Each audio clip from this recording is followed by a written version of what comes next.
Nigeria has found itself at another crossroads in the race to maintain its most valuable resource, oil. And it involves Dangote, his multi-billion-dollar refinery, and the NNPCL, who are basically making his life very difficult. Yes, the recently confirmed richest man in Africa has just delivered another blow to the NNPCL in the ongoing tussle for the control of the price of fuel by reducing the gantry price on his product from 865 naira, that was already difficult for others to match, to 835 naira ahead of the Easter celebrations. Let's rewind for a second, because this fuel price war didn't just pop out of nowhere.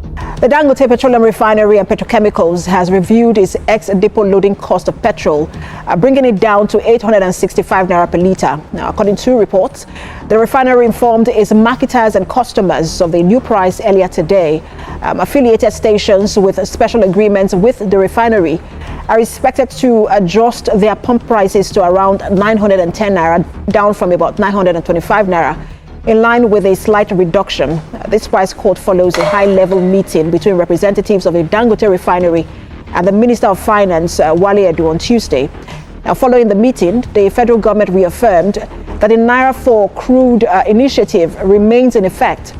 The policy, which allows local refineries to purchase crude oil in Naira, was described as a key directive aimed at supporting sustainable local refining. The move is also expected to ease pump prices and boost petrol availability in the local market. For over 40 years, Nigeria has been stuck in a strange situation. We're one of the biggest oil producers in the world, yet we can't refine enough fuel to meet our own needs. So, what do? We export crude oil and then import refined fuel at higher prices. To make things affordable, the government started subsidizing petrol. That meant paying part of the cost so Nigerians don't feel the full weight of the global oil prices at the pump.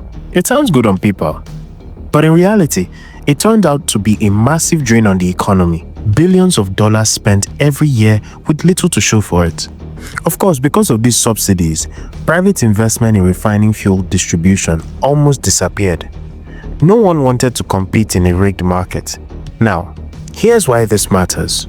In Nigeria, the price of fuel isn't just about transport. It affects everything: food, electricity, business, even school fees. One small hike and everything else spirals. That's why petrol prices are so emotional here. They're not just numbers.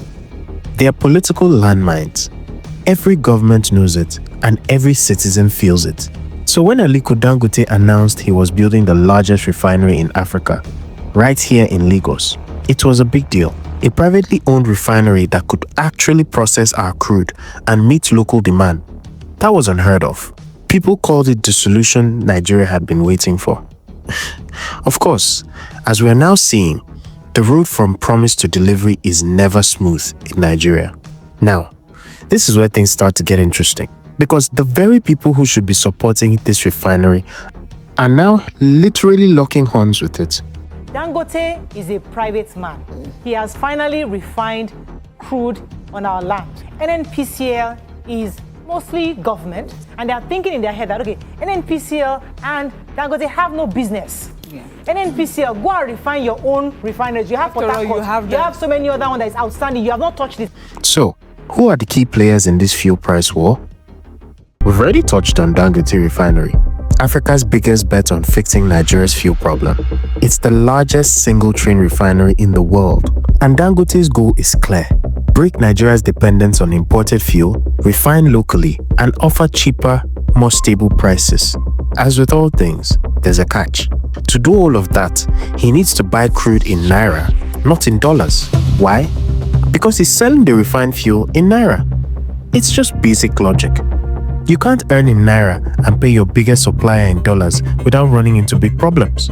Now, here comes the tension. The second player in this battle, NNPCL, the Nigerian National Petroleum Company Limited.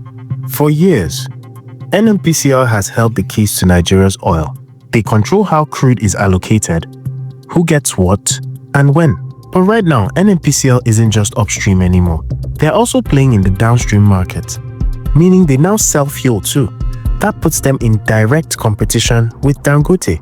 So, instead of cheering this massive refinery as a national breakthrough, NNPCL has allegedly been dragging its feet. At first, they agreed to supply Dangote with crude in Naira, but later they shifted, saying, no, pay us in dollars. That move threw a huge wrench into Dangote's operations and kicked off the current fuel supply drama. Now, with these giants clashing at the top, there's another group getting crushed in the middle. The independent oil marketers, especially those under Ipman. These are the guys running smaller filling stations across the country. They buy fuel from NNPCL or importers at high prices. And now, they are being squeezed from both ends. Dangote is offering lower prices, which they can't match. NNPCL supply is inconsistent, imports are expensive, and the margins basically gone. Some marketers say they are running at a loss. Others have shut down entirely. Many are calling it the worst market conditions they've faced in years. And remember, these are the same people who bring fuel to your neighborhood. If they can't survive, access to fuel becomes even harder. But the ones feeling the biggest pinch? You guessed it, everyday Nigerians. Fuel prices are shooting up again. Current reports put Nigeria's average petrol price at an average of 940 Naira, recently after the Dangote refinery stopped the sale of petroleum products in Naira. In some places, it's scarcity. In others, the prices change daily. And after months of hearing about reforms, local refinery, and relief, people are tired. Tired of promises. Tired of politics. Just trying to get by. And that's what makes this whole situation so tense. Because this isn't just a business fight. It's a crisis affecting millions. Of course, then comes the next big question. How did we go from solving the fuel problem to creating a whole new kind of chaos? Why are we seeing fuel scarcity, wild pump prices, and all this noise between Dangote and NNPCL? It all comes down to crude oil and who controls it. Let's start with the Naira for crude dispute. When the Dangote refinery launched, NNPCL initially agreed to supply it with crude in Naira. That made sense. The refinery was refining fuel locally, earning in Naira, so paying it in the same currency kept things balanced. But somewhere along the line, NNPCL changed its mind. They began insisting on payments in dollars, not Naira. Their argument? Selling crude in local currency is causing them losses. And with the government short on FX, they need to prioritize dollar revenues. Now, Dangote is stuck. He can't afford to buy crude in dollars while selling the finished product in Naira. The math just does not work. It's like running a business where your costs are in a foreign currency, but your income is in a weaker one. It'll bleed you dry. This disagreement has led to a serious supply problem for the refinery, and that's created a ripple effect throughout the entire market. Now we are seeing confusion at the pump. Independent marketers are saying they are being forced to buy fuel from NNPCL or importers at very high prices. Meanwhile, Dangote, when he does manage to get crude, is offering slightly cheaper rates just to get the product moving. A few marketers are even saying they've had to hike up pump prices just to recover their costs. And with no price regulation anymore, everyone is basically doing what they need to survive. But that's not all. There's a full-blown legal war unfolding. In March 2025, Dangote took NNPCL to court, filing a 100 billion naira lawsuit over the breach of their crude supply agreement. And just recently, the court dismissed NNPCL's objection to the case. That's a big deal. It means the court sees some merit in Dangote's claims, and it signals that this fight isn't going to end anytime soon. So, we've got a refinery that can't get enough crude oil, a state oil company fighting to protect its earnings, marketers caught in the middle, and ordinary Nigerians footing the bill. With all these moving parts, who's actually winning this fuel price war? And who's taking the biggest hits? Let's start with Dangote. He's definitely gaining public sympathy. Most Nigerians see him as the one trying to solve a long-standing problem to refine locally, bring down prices, end dependency on imports. But despite all that goodwill, the reality is, without crude, his refinery can't run at full capacity. And that limits how much of a difference he can actually make right now. Then, there's the NNPCL. They're in a tough spot. On one hand, they need to generate foreign exchange for the government. That is part of their job now. On the other hand, They are being seen as the roadblock to local refining. That pressure is mounting from all sides: courtrooms, the media, and of course, the streets. Independent marketers. Honestly, they are probably the most stressed. They are stuck between NNPCL's high-priced imports and Dangote's lower, inconsistent supply. Many are bleeding cash. And for some, staying in business is no longer guaranteed. But the biggest losers, without a doubt, are Nigerians. Everyday Nigerians. Prices keep shifting. Availability is uncertain. And after all the promises about deregulation and local refining, this wasn't the result anyone expected. It begs the question, how will this end? Well, there's option A. Dangote wins the legal battle, gets a favorable deal to buy crude in Naira, and starts operating at full capacity. That would seriously shake up the market. Prices could stabilize, competition could increase, and Nigeria might finally start to see the benefits of local refining. Or option B, NNPCL holds firm, keeps demanding dollars, and Dangote slows production. That would mean business as usual, continued reliance on imports, expensive fuel, and a market that never quite settles. Or option C, they both compromise. Maybe a partial Naira for crude deal, maybe some kind of quota. It could calm the tensions. But the big question is, at what cost to Nigerians? Would fuel prices remain high? Would supply be reliable? Would smaller players be pushed out? The honest truth is we don't know yet. But what we do know is that how this plays out will shape Nigeria's economy for years to come. But here's where it gets a bit tricky. While many Nigerians are cheering Dangote on right now, there's a growing concern in the background. And it's one we can't ignore. What if this isn't just about helping Nigeria? What if it's about cornering the market? Think about it.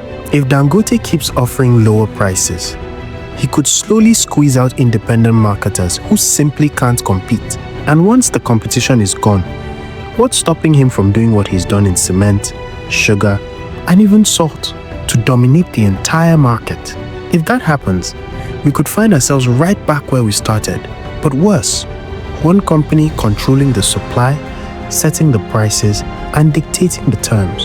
And with no alternatives, Nigeria would have no choice but to pay whatever is on the pump. So, while the short-term benefits look good, cheaper fuel, local refining, jobs, the long-term risks are very real. This isn't just a battle of business. It's a battle for control. And whoever wins could shape the daily lives of over 200 million people. Still, if this war leads to real competition and transparency, it could trigger a ripple effect across other sectors. We are talking lower transport costs, reduced inflation, more predictability for businesses, and even a shift in national politics. And another very important sector has a lot to gain from the promised stability: real estate. If the Dangote refinery actually succeeds, you're going to see a massive growth in places like Ibeju-Lekki. That whole axis has been gearing up for this movement. More infrastructure, more housing, more commercial activity. Investors are already watching closely. And if refining stabilizes, real estate prices in Ibeju-Lekki could shoot up even faster. But it won't stop there. Spots like Eco Atlantic, Alara City, and even new developments around the Lekki-Ekpe corridor could become prime targets for both local and foreign investors. Energy security brings business confidence, and business confidence brings real estate growth. So, if real estate has been on your radar, now might be the smartest time to make your move to Ibeju-Lekki. Contact us and let's make that dream a reality. So, what do you think? Is Dangote the hero in all of this, or just another billionaire fighting to stay on top? Should NNPCL loosen its grip, or is it just protecting national interest? And more importantly, what kind of future do we want for Nigeria? One where progress is tied to power struggles, or one where competition drives real change? If you found this video insightful, don't forget to like, share, and subscribe. We've got more deep dives like this coming your way.